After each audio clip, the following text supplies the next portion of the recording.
The happiest place on earth was briefly the scariest place on earth. A viewer was driving to work this morning. This was on Highway 5 in Anaheim when she started recording this eerie black hole hovering over Disneyland. It wasn't a flock of birds. She thought perhaps it was a real life matrix. However, there's no need to panic. Aliens are not invading. This has happened before, we're told. A spokeswoman for Disneyland says that this is a standard side effect of the flame effects above Disneyland Resort during nighttime spectaculars. And this morning's sighting is related to early morning tests. And Eric, before we get to the holiday forecast, can we talk about this really incredible picture? This was taken by a technician at Mount Washington Observatory. You can see the White Mountains in the distance. Really beautiful picture. And then that big circle-shaped cloud around the summit. What are we looking at here? Well, I'm not going to say aliens, but come on. It is probably aliens. I think so. All right, so let's talk a little science with this. What is going on? Something you tend to see more in the mountains, and what a beautiful sight. Also, take a look at that snowpack up atop the White Mountains. So here's what happens when you're looking at these. These are called lenticular clouds. And think about it as a river with rocks in it. What happens when that water in the river goes over the rocks? It creates a little wave action and it ripples downstream. You get rapids, right? Well, in this situation, the rock is the rock pile. It's Mount Washington and the White Mountains. And the river is the stream of air that's blowing across it. Now, if you have a strong, stable flow of air and it hits that mountainside, goes right into Mount Washington there, it's forced to go up and over, right? It's going to rise over the mountain. And if there's moisture in that air, it rises, it cools, it condenses, and it forms a cloud. So you get a little layer over that ridge line of that cloud forming. But it wants to revert back to its original state, like the water in the stream. It wants to continue on its way downstream because that's where gravity is taking it.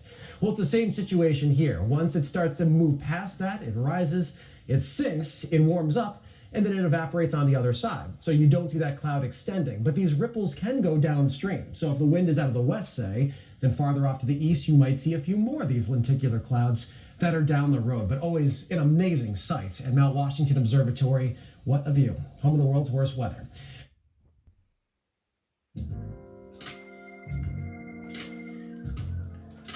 First of all praise to the Father Yahweh, Ba'ashem Yahweh Shai, Ba'ashem Rakadash. Shabbat Shalom to all the brothers and sisters in recognition to observing this day for worshiping the Most High. Sundown this evening to sundown tomorrow evening. My people, let's get some rest, worship, and praises into the Father Yahweh in Yahweh Shai's name, because this is a commandment throughout all of our dwellings, and He's more than worthy of such.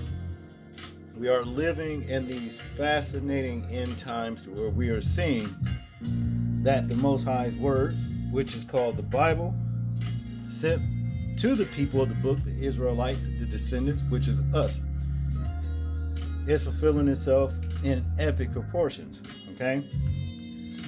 Now, in case you guys are wondering what this picture is right here, it is actually a picture of 3iAtlas, okay?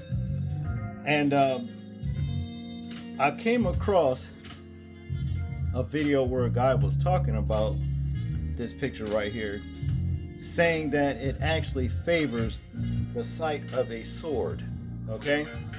And it does. It really does. It's like right here, you can look and see, which would be the handle right here. And up here just before the handle, you have that guard-like type thing, which would be right here. And then the metal, the blade, okay, that goes all the way up there like so. This is what it does seem like. And so he took it to Isaiah chapter 34, verse 5. Okay, and we're going to cover it. Basically, it's talking about the Most High sword being bathed in heaven and is going to come down on Idumea. For those of you that don't know who Idumea is, Idumea is Edom. Okay? It is Edom. Now, we do know that eventually that the Most High, Yahweh Shai, well, the Son of Yahweh, it is going to come. He's going to come. But when he comes, he's coming with all power. Okay? With all power. And this whole place is going to be destroyed. Now, what's preceding him is the beast, the Antichrist himself, that was given power from his father, the dragon, which is Satan. Okay, we do know that, and that's just what it is. Now, when we look at this 3iAtlas, a lot of people are, kind of confused right now, and they are thinking that this is actually the Hamashiach himself, which would be good for black folks, you know what I mean, and not so good for whites. But here's the deal. That's not the case. Because for a lot of our people that are walking in the same traditions as the enemies will be destroyed with the enemy. And that's just what it is. You understand? The Most High is going to allow his sword, which would be, he can use his sword. It could be, use 3iAtlas as a sword against people, Antichrist or whatever. That's what it comes down to. Because Wormwood is prophesied in his word to actually befall to the earth. Okay, and it's going to kill many of people. And that's going to be of all colors. Okay, all colors. Even if you are a Israelite descendant, if you're not walking in the way that the Most High expects you to walk and say you are supposed to walk, then you're going to be destroyed along with the enemy. Okay, now let's get into the scriptures here, and we're going to start in let's see, Luke 21 verse 25, basically to cover what we just saw with those mysterious rings, over the mountain, that is, where the guy, the newscaster, was giving his little, what he think, that it all boils down to. These are signs and wonders, people. You see what I'm saying? His logical explanation about the clouds and the water causing this goes up in the moisture, bull. That's all bull. You know what I mean? But really on the inside, they scared. Okay? So let's cover this right here. Now, Hamashiach is speaking, because when we see these red letters, everything's in red, that is a Hamashiach speaking himself. And it reads, Luke 21:25, and there shall be signs in the sun and in the moon and in the stars, and upon the earth distress of nations, with perplexity, the sea and the waves warring. Okay, so this is what we're seeing now, which is another prophecy that is basically, excelling here in these latter times right here. Now, to go in Luke 21 verse 22, for these be the days of vengeance, that all things which are written may be fulfilled. But who unto them that are with child, and to them that give suck in those days?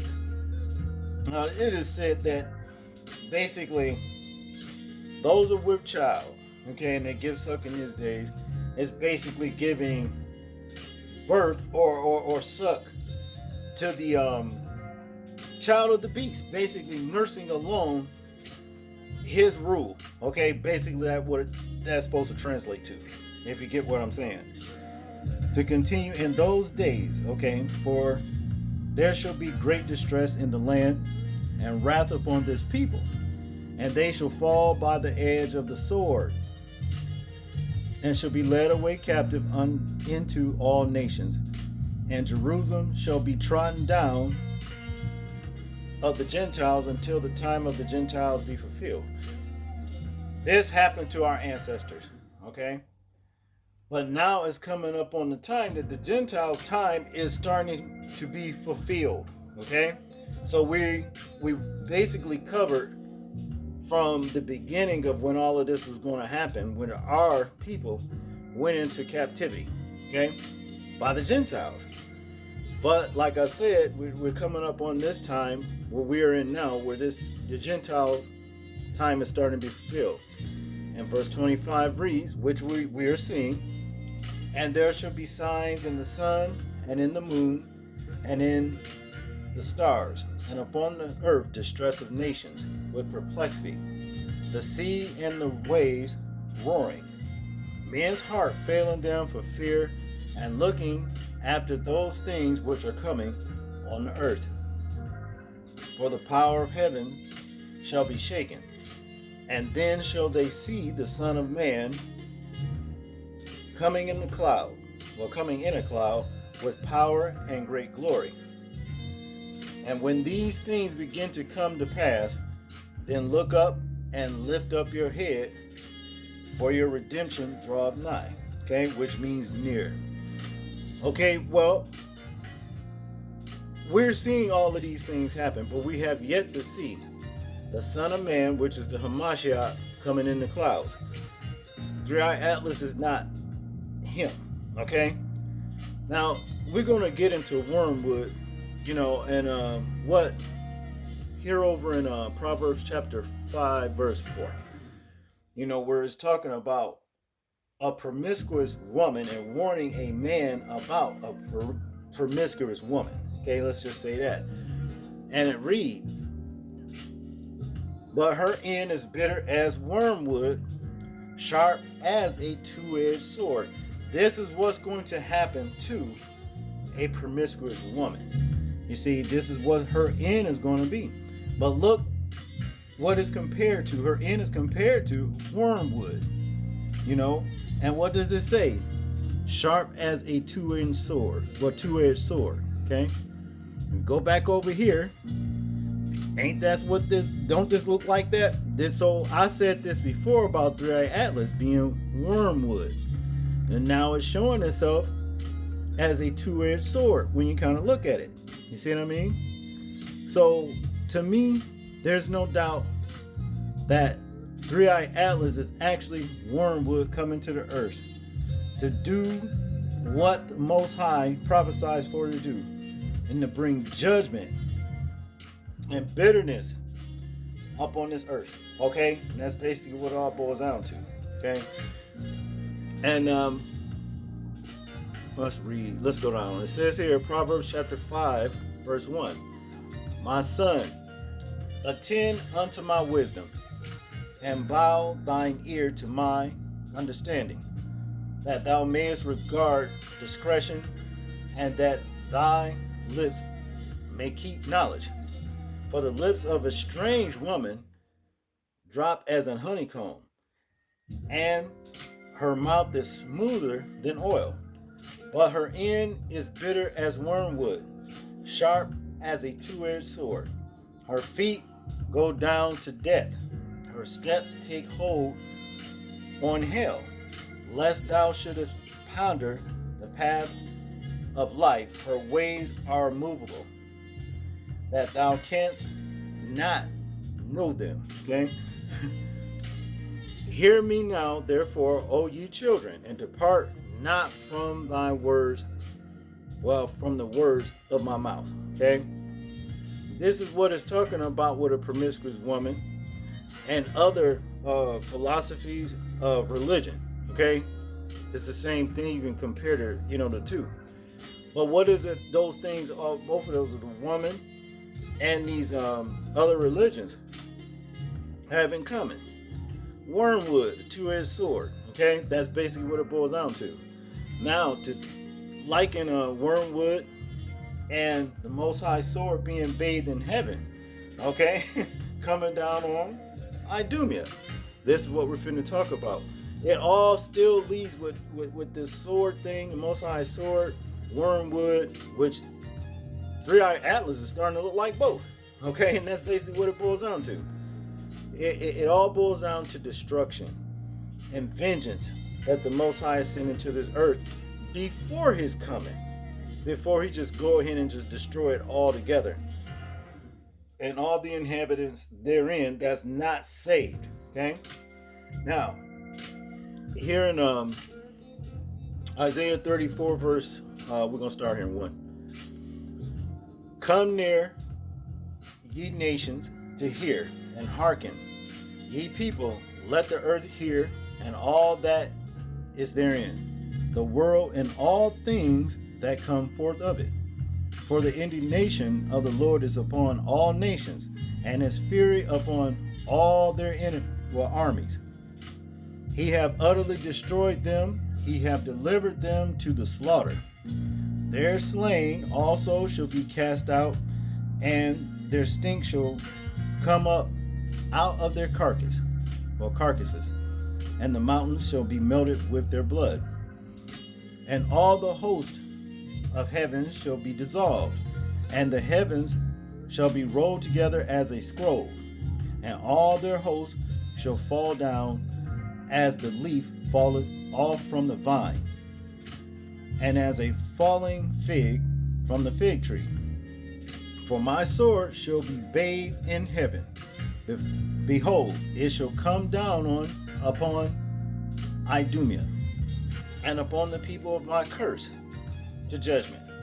The sword of the Lord is filled with blood.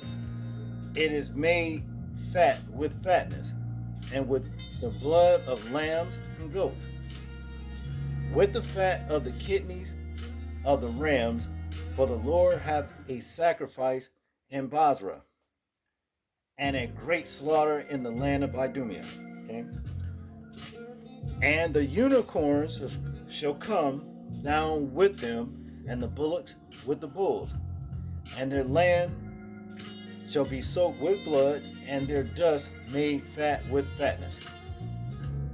Verse 8 here says, for it is the day of the Lord's vengeance, and the year of recompense for the controversy of Zion.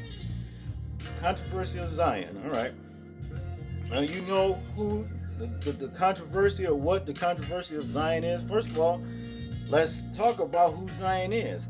That is us, the descendants of the Israelites, okay? The Hebrew Israelites, us, okay? And the controversy is what the enemy has done to the Most High's people, which is us, his children, with all the evil and wickedness and the slavery, you know, and all that kind of stuff, and the things that they're still doing, okay?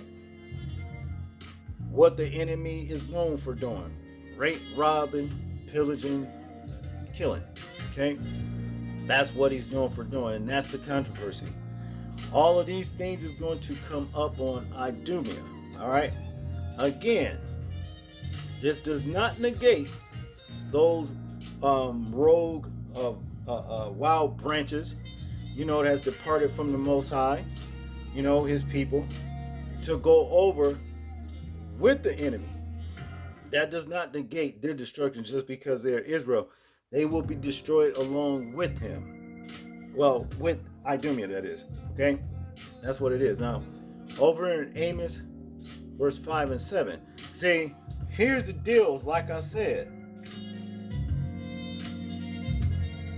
This is not the time to look up and see, think that 3iAtlas is our redemption. It's not. This is, as far as I believe, 3iAtlas is Wormwood and still used as the sword of the Lord. Okay, and that's just what it is. And here it is again, here in Amos 5:7. Ye who turn judgment to wormwood and leave off righteousness in the earth. Okay, to get into this chapter right here, it reads, Amos 5 verse 4. For thus saith the Lord unto the house of Israel, seek ye me, and ye shall live, but seek not Bethel, nor enter into Gilgal, and pass not to Beersheba. For Gilgal shall surely go into captivity, and Bethel shall come to naught. Meaning, basically, you ain't gonna be nowhere, gonna get wiped out. Seek the Lord, and ye shall live, lest he break out like fire in the house of Joseph, and devour it, and there be none to quench it in Bethel. Ye who turn judgment to wormwood, and leave off righteousness in the earth. Seek him that maketh the 7 stars and Orion, and turneth the shadow of death into the morning, and maketh the day dark with night, that calleth for the waters of the sea, and poureth them out upon the face of the earth. The Lord is his name, that strengtheneth the spoiled against the strong, so that the spoiled shall come against the fortress. They hate him that rebuketh in the gate, and they abhor him that speaketh uprightly. Now, when it talking about they hate him who rebuketh in the gate and speaketh uprightly, basically he's talking about the prophet, to tell people to repent and to come to the Most High. You see what I mean? And abandon your unrighteous ways. Okay?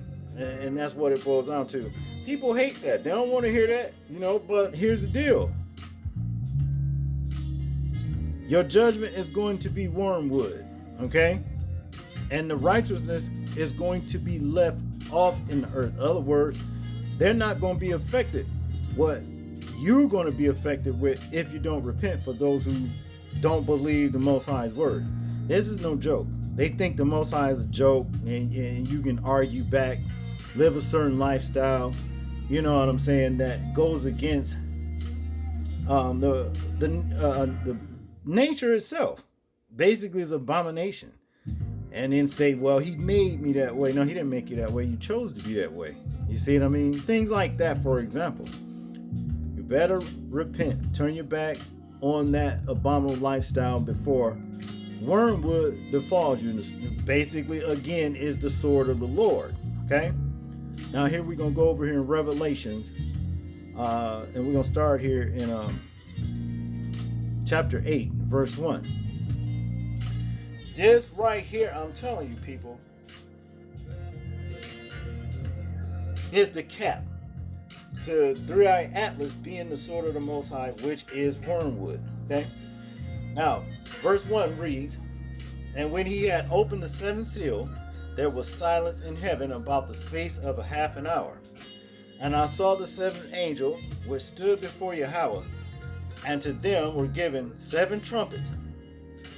And another angel came and stood at the altar, having a golden censer, and there was given unto him much incense, that he should offer it with the prayers of all the saints upon the golden altar, which was before the throne. And the smoke of the incense, which came with the prayers of the saints, ascended up before Yahweh out of the angel's hands. And the angel took the censer and filled it with fire of the altar and cast it into the earth. And there were voices and thunderings and earthquakes thunderings and lightnings and an earthquake. Okay. And the seventh angel, which had the 7th trumpet, prepared themselves to sound. The first angel, and there followed hail and fire mingled with blood, and they were cast upon the earth. And the third part of the trees were burnt up, that is, and all green grass was burnt up.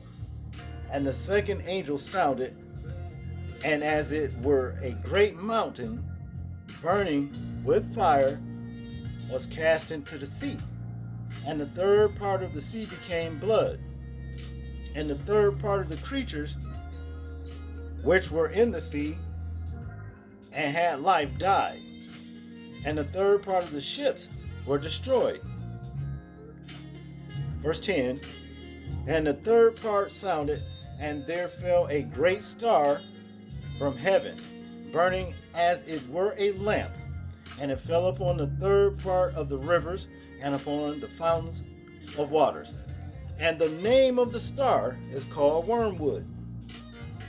And the third part of the waters became wormwood. And many men died of the waters because they were made bitter. Okay? Just what wormwood come to do. Okay? Here's prophesied right here in these end times, which are the days we're living in. The back of the book, the end of the book, which is Revelations. This is it. And we're seeing wormwood is coming. That is not the Hamashiach. Okay? Verse 12. And the fourth angel sounded, and the third part of the sun was smitten. Now, before we go any further, I just want to say, they've been showing 3iAtlas parking behind the sun, coming out with multiple ships. I mean, parking behind the sun 19 to 20 minutes, just sitting there. Comets don't behave like that. That's not a comet. But the enemy, he needs logical, explanations to try to make light of what the Most High is actually showing us in his word that's fulfilling itself. Okay? To continue, and the third part of the moon and the third part of the stars, so as the third part of them was darkened, and the day shone not for a third part of it, and the night likewise. And I beheld and heard an angel flying through the midst of the heaven, saying with a loud voice, Woe, woe, woe to the inhabitants of the earth, by reason of the other voices of the trumpet of the three angels which are yet to sound. So there's other angels that still got to come. There's only been 4 said right here. And that's 7. 7 is basically spiritual completeness. Okay? Those other angels sound, that's it. But like I'm saying right here, 3iAtlas is the sword of the Most High, and it is Wormwood. When you type in 3iAtlas, you're going to see a bunch of stuff, little pictures and stuff like that, that looks like a cigar. Some of them look like this right here, whatever. But when it was under this telescope right here, it looks like a sword. Okay? So that's basically what it all boils down to. This is just another prophecy of the Most High's word fulfilling itself. People don't get caught up thinking that this is the Hamashiach and he's coming here to save us, and the sword is coming down on Idumea right now. It's not that right now. It's not. The Most High coming in that 7th trump, basically. Okay? And that's just what it is. Antichrist, Wormwood is used by the Most High as a double-edged sword, leading up to his coming. Believe that. That's all I got on this particular lesson, people. I hope I said something to stimulate your spiritual growth, and I hope you found the lesson edifying. All praises to the Father Yahweh, Ba'ashem Yahweh Shai. People, please remember to live your life as though we are being watched. Simply because we are. This is James, and I'm out.